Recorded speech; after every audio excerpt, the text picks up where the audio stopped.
I had to move a sprinkler head here for the pavers, and so here I extended it out here where I need to reattach the sprinkler head. I got to cut that pipe and splice in a connection point, and then splice it on the left there. And a lot of times when I'm, this PVC pipe, you can cut it by hand with a hacksaw, but I always like to use a power tool when I can. And what I found is the best power tool, hey you gather, is that Dremel over there. It's got a little oscillating saw. I tried using a hacksaw, and the hacksaw, it may not extend and retract far enough to cover the diameter of the pipe.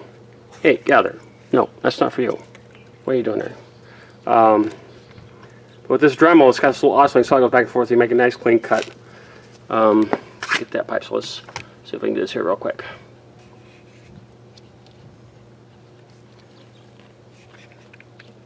Okay, here we go.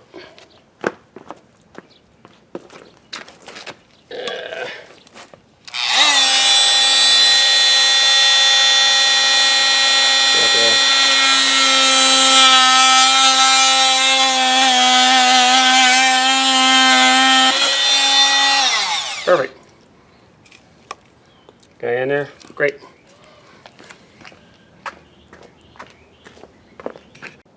So now I got this sprinkler line fixed.